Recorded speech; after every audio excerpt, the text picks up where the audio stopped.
మీరు చూస్తున్నారు తెలంగాణ సమాచార్. కరీంనగర్ నగరంలో కరీంనగర్ కార్పొరేషన్ కాంగ్రెస్ కమిటీ ఆధ్వర్యంలో నేషనల్ హెరాల్డ్ కేసును నిరసిస్తూ భారీ ర్యాలీ, ఆందోళన కార్యక్రమం నిర్వహించారు. ఏఐసీసీ, టీపీసీసీ పిలుపు మేరకు సోనియా గాంధీ, రాహుల్ గాంధీపై రాజకీయ కక్షతో ఈడీ కేసులు పెట్టిన బీజేపీ ప్రభుత్వ వైఖరికి వ్యతిరేకంగా కాంగ్రెస్ శ్రేణులు నిరసన తెలిపారు. అంబేద్కర్ విగ్రహం వద్ద నుంచి శాంతియుతంగా ప్రారంభమైన ర్యాలీ బీజేపీ ఎంపీ క్యాంపు కార్యాలయానికి చేరుకునే క్రమంలో పోలీసులు అడ్డుకుని పలువురు నాయకులను అరెస్టు చేసి పిటిసికి తరలించారు. ఈ సందర్భంగా కాంగ్రెస్ నేతలు మాట్లాడుతూ ప్రతిపక్షాల గొంతు నొక్కేందుకు కేంద్ర ప్రభుత్వం ఈడీ, ఇతర సంస్థలను దుర్వినియోగం చేస్తోందని ఆరోపించారు. నేషనల్ హెరాల్డ్ పత్రిక స్వాతంత్ర్య ఉద్యమంలో కీలక పాత్ర పోషించిందని, అందులో ఎలాంటి అక్రమాలు లేవని కోర్టు స్పష్టం చేసినప్పటికీ బీజేపీ తప్పుడు కేసులు పెట్టిందని విమర్శించారు. ఈడీ కేసులపై కోర్టు తీర్పు బీజేపీ పాలనకు చెంపపెట్టులాంటిదని, ప్రజాస్వామ్య విలువల పరిరక్షణ కోసం కాంగ్రెస్ పోరాటం కొనసాగిస్తుందని వారు స్పష్టం చేశారు.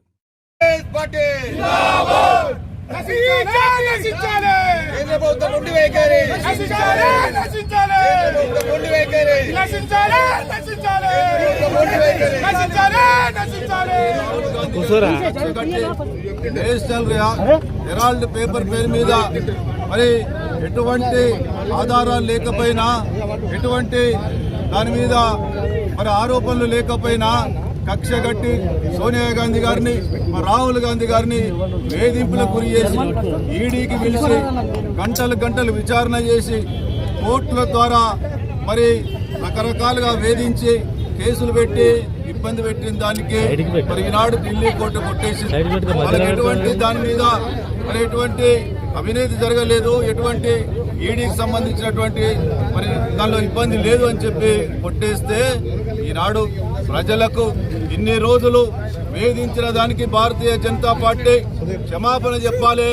భారతీయ జనతా పార్టీ ఈరోజు ఇన్ని సంవత్సరాలు వేధించిన దానికి ఈరోజు ప్రజల ముందు దోషిగా నిలబడాలని చెప్పి చెప్తా ఉన్నాం. అనవసరంగా ఆనాడు నేషనల్ హెరాల్డ్ మరి వాళ్ళ సొంత ఆస్తులతోటి మరి వేల కోట్ల రూపాయల సొంత ఆస్తులు స్వాతంత్ర ఉద్యమంలో పెట్టి, అదేవిధంగా ఆనాడు స్వాతంత్ర ఉద్యమాన్ని ప్రజలకు తీసుకెళ్లడానికి నేషనల్ హెరాల్డ్ పేపర్ పెడితే దాన్ని అనవసరంగా మరి ఈరోజు వేధింపులకు గురి చేసి మా ప్రియతమ నాయకురాలు సోనియా గాంధీ గారిని, రాహుల్ గాంధీ గారిని అనవసరంగా ఇబ్బందులకు గురి చేసిన నిరసనగా ఈరోజు భారతీయ జనతా పార్టీకి సంబంధించినటువంటి ఆఫీసులన్నిటి కూడా ముట్టడి చేయాలనేటువంటి కార్యక్రమాన్ని చేపట్టినాం. ఇప్పటికైనా చెప్తా ఉన్నాం, భారతీయ జనతా పార్టీ ప్రజల ముందు దోషిగా నిలబడాలి.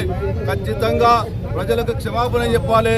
మా సోనియా గాంధీ గారు, రాహుల్ గాంధీ గారిని అనవసరంగా ఇబ్బందులకు గురి చేసినటువంటి భారతీయ జనతా పార్టీ ఇప్పటికైనా బుద్ధి తెచ్చుకొని క్షమాపణ చెప్పాలని చెప్పి డిమాండ్ చేశారు. భారతదేశంలో ప్రతిపక్ష పార్టీలపై నిరంకుశమైన పాలన చేస్తున్నటువంటి నరేంద్ర మోడీ ఇక నీ ఆటలు సాగవు.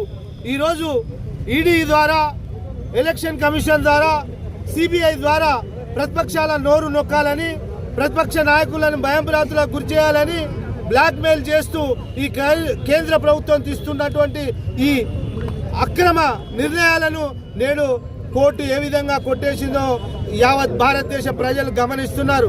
నిజంగా కూడా నేషనల్ హెరాల్డ్ కేసు అనేది, నేషనల్ హెరాల్డ్ అనే పత్రిక భారతదేశంలో స్వతంత్ర సమరయోధులు నిర్మించినటువంటి పత్రిక. అది ఆనాడు మోతీలాల్ నెహ్రూ, జవహర్లాల్ నెహ్రూ గారు ఆ పత్రిక ద్వారా దేశవ్యాప్తంగా స్వతంత్ర పోరాటం గురించి ప్రజలకు తెలియజేసినటువంటి పత్రిక నడిచే పరిస్థితిలో లేనప్పుడు, దానికి సంబంధించిన ఉద్యోగస్తులకు జీతాలు ఇవ్వలేని పరిస్థితిలో కాంగ్రెస్ పార్టీ కార్యకర్తలు రూపాయి జమ చేసి నేషనల్ అనే పత్రిక యొక్క కార్మికులకు జీతాలు ఇచ్చిన సందర్భంలో ఈరోజు దానికి సంబంధించి ఈ కేంద్ర ప్రభుత్వం ఇందులో ఏదో మనీ లాండరింగ్ జరిగిందని శ్రీమతి సోనియా గాంధీ గారిపై, రాహుల్ గాంధీ గారిపై ఈ రకమైనటువంటి ఈడీ దాడులు చేసి గంటల కొద్దీ ఎంక్వైరీలు చేసి వాళ్ళు సాధించింది ఏంది అంటే అసలు ఈడీకి ఈ యొక్క కేసుకు సంబంధం లేకుండా బ్లాక్మెయిల్ చేసే కార్యక్రమం ఈ కేంద్ర ప్రభుత్వం చేస్తుంది.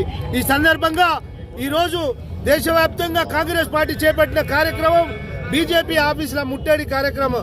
కానీ నగరంలో బీజేపీ ఆఫీసు లేనందున బాబాసాహెబ్ అంబేద్కర్ విగ్రహం దగ్గర మా యొక్క కార్యక్రమాన్ని మొదలుపెట్టి ఇక్కడ లోకల్గా ఉన్నటువంటి ఎంపీ కార్యాలయం వరకు ర్యాలీ తీస్తుంటే నేడు పోలీసులు మమ్మల్ని అడ్డుకోవడం జరిగింది. నిజంగా కూడా భారతీయ జనతా పార్టీకి సిగ్గు శరం ఉంటే ఇకనైనా ఇటువంటి తప్పుడు కేసులు మానుకోవాలని కాంగ్రెస్ పార్టీ పక్షాన హెచ్చరిస్తున్నాం. జై కాంగ్రెస్.